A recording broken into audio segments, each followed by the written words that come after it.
El tema a tratar es de suma importancia ya que afecta al entorno de la sociedad. La corrupción ha sido el centro de atención durante estos últimos años. Este asunto es tratado por instituciones financieras, instituciones bilaterales, organizaciones gubernamentales y no gubernamentales, como la ONG. Existen programas contra la corrupción, tratados y negociaciones entre países, formando una defensa contra esta. Sin embargo, la corrupción sigue y seguirá siendo un reto, dado que la toma de conciencia no la optan todos, y eso hace imposible la erradicación. Asimismo, los derechos humanos son como una herramienta de apoyo para intentar combatir la corrupción, ya que intentan sensibilizar a la población, incentivando un cambio entre nosotros, o cada uno de nosotros. Definición de la corrupción. La corrupción se ha convertido en un fenómeno político, social y económico, que permea todas las acciones de la sociedad, ayudas, y la corrupción se ve en las esferas públicas y privadas. Derechos humanos. Son universales porque están basados en la dignidad humana, con independencia de cualquier distinción. Una débil protección a los derechos humanos puede favorecer a la corrupción. Los derechos humanos son indivisibles, inalienables e interdependientes. Inalienables porque ninguna persona puede ser despojado de ellos, a excepción de circunstancias especiales. Y indivisibles o interdependientes porque dichos derechos traen consigo otros derechos más, formando una cadena de efectos y violación de ellos. Corrupción y función pública. Existe un grupo de autores que extienden los alcances de este concepto al ámbito privado. Esto desvía obligaciones o consiste en desviar obligaciones de orden público para beneficio personal. Corrupción sistemática. Es la corrupción que más se expone en los medios noticiosos. Esta corrupción se alimenta del debilitamiento que ella misma causa en las instituciones sociales. 3.3. Gran corrupción. Esta afecta de manera particular a los sectores más vulnerables de la sociedad, ya que incrementa la pobreza y la inequidad, vulnerando así algunos derechos humanos, como cuáles son el derecho a la vida, a la salud, a la educación, entre otras. Este tipo de corrupción puede ser o bien sistemática o bien administrativa. Profesor, a continuación voy a hablar en esta oportunidad sobre el vínculo directo que tiene la corrupción y la violación de los derechos humanos, ¿no? Tenemos que tomar mucha importancia sobre lo que causa la corrupción en el disfrute de los derechos tanto sociales como económicos, hasta culturales, que causa la corrupción.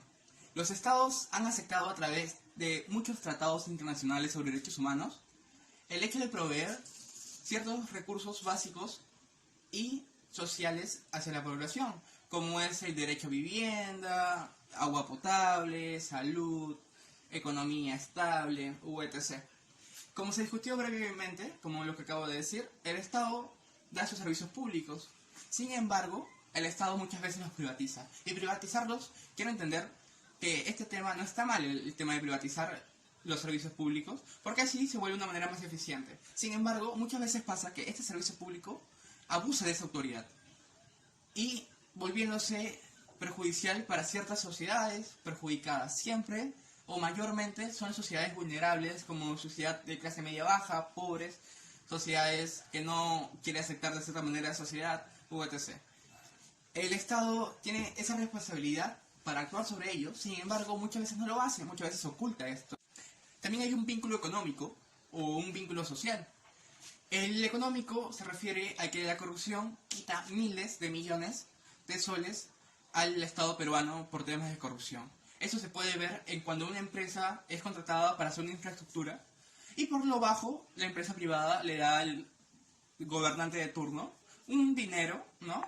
Y hace una mala función y hace una mala infraestructura, perjudicando así la infraestructura que sea salud, sea para un colegio, ¿no? También podemos ver este mismo caso en compras de medicinas, artículos, equipamientos, etc. Y en el tema social, cuando hay una corrupción, para comenzar, la sociedad ya no confía en el Estado. La sociedad ya no confía en los gobiernos. Y por eso que actúa de manera distinta de lo que piden las leyes y el gobierno muchas veces. También pasa que la empresa privada, internacional o nacional, ya no quiere invertir en el Perú. Porque dice si no cumplen derechos fundamentales básicos, como la no discriminación, por ejemplo, como el respeto a la salud, a la dignidad, cuidar a las comunidades vulnerables, como las indígenas, como las sociedades pobres, ¿cómo van a respetar un contrato? ¿Cuáles son las causas y los efectos de esto? Las causas, en mi investigación que pude obtener, es un capitalismo neoliberal, porque esto permite que empresas que no compitan en sí, ¿sabes? Sino que al Estado le hablan o le convencen diciendo, mira, contrátame a mí, que si me contratas a mí yo te puedo dar un sencillo y no pasa nada, acá nadie se enteró. Porque también otra causa es el abuso de poder, la concentración de poder, ¿no? Como a veces el Estado actúa por sí solo, un gobierno, por ejemplo, el ejecutivo, o sea, el legislativo, o hasta el judicial, no hay un ente regulador, que sí lo hay, pero muchas veces no son fiscalizados como debe de ser. Pasa todas esas cosas. Esa es la causa principal. Y los efectos son todo lo que hemos hablado previamente, la falta de inversión privada, que la sociedad ya no confía en el Estado en sí, que el ciudadano se vuelve también parte de la corrupción porque vive en un mundo de ética y moral. Y por último, vamos a hablar sobre las medidas de prevención frente a la corrupción para que no pase más esto, ¿no? Hay organismos gubernamentales como el INAH, ¿no? Que permiten una mayor eficacia en el tema de pedir al Estado, ¿no? Certificaciones, en qué se ha gastado mi dinero, los informes, etc. Sin embargo, se necesita de una participación ciudadana activa. Porque si el ciudadano no reclama, el Estado va a seguir haciendo lo mismo y las empresas o los entes reguladores, por más que estén en esa función, mientras no vean nada extraño, porque quizás se concentran en un caso, porque el ciudadano no comenta más, va a seguir pasando esto. Otra medida es las marchas sociales, ¿no? El Estado somos nosotros. Y si nosotros nos cansamos, como al menos yo ya lo estoy, y sé que mis compañeros de mi grupo igualmente, salimos a las calles y reclamamos, el Estado no va a tener más alternativa que aceptar y hacer cambios sobre esto, ¿cierto? Buenas tardes, profesor, compañeros todos. Yo voy a hablarles sobre las medidas de represión frente a la corrupción. Como todos sabemos, la racionalidad de la pena dependerá de los elementos que la antecedan en su actuación. Por tanto, su función de la pena se sintoniza con la función de la norma de conducta, con el fin de lo que es el derecho penal proteger la libertad de la actuación de las personas y que estos actos no incurran con el libre desarrollo de la personalidad. La idea de la sanción de la pena lo que busca es la reeducación o el cambio del infractor para que cuando su pena acabe, la pena que se le ha puesto acabe, éste se pueda reincorporar y adaptar a la sociedad, pero ya con una conducta positiva. Cuando alguien comete estos actos delictivos, atenta contra los derechos humanos, y cuando esto pasa, el Estado los castiga imponiéndoles una pena de prisión, ya que lo que se busca en la doctrina penal es separar al infractor de la sociedad y que no siga cometiendo las mismas faltas. A continuación daré unos ejemplos de los artículos que regulan estos delitos de corrupción. Tomaré los siguientes artículos: 387, 389 y 393 del Código Penal.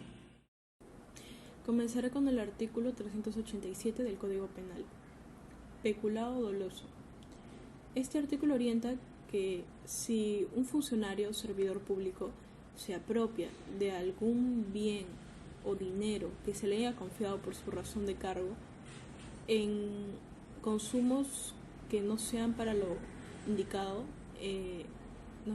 pongamos un ejemplo, que la tesorera de la empresa estatal de saneamiento de agua de cierto distrito utiliza tal dinero de la caja chica para realizar consumos en restaurantes y compras de establecimientos comerciales con su familia. Ese es un delito que está penado de 4 años a 8 años de pena privativa de la libertad. Artículo 389. Señala sobre la malversación de fondos. Un funcionario o servidor público incurre en el delito de malversación de fondos cuando da el dinero o bien que administra una aplicación definitiva diferente de aquella a la que están destinadas, afectando el servicio o la función encomendada. Por ejemplo, un alcalde provincial que tenga a su disposición el bien o dinero que está administrando, que correspondan a programas de apoyo social, de desarrollo o asistenciales y son destinados a una aplicación totalmente diferente, afecta al servicio y a la función encomendada. Esta pena privativa de la libertad no será menor de 3 años ni mayor de 8 años. Artículo 393. Cohecho pasivo propio. Aquel que, bajo cualquier modalidad, ofrece, da o promete donativo, ventaja o beneficio a un funcionario o servidor público para que realice u omita actos en violación de sus obligaciones. Bueno, este delito está penado no menor de 5 años ni mayor de 8 años de pena privativa de la libertad. Un ejemplo claro sería que un ciudadano entregue al inspector de transporte del control vial 50 soles con la finalidad de librarse de la papeleta correspondiente por no contar con el permiso de carga. Cuando estas personas cometen estos actos delictivos, el Estado, en defensa de la tranquilidad, de la paz de la sociedad, los sanciona mediante las normas del Código Penal. Gracias.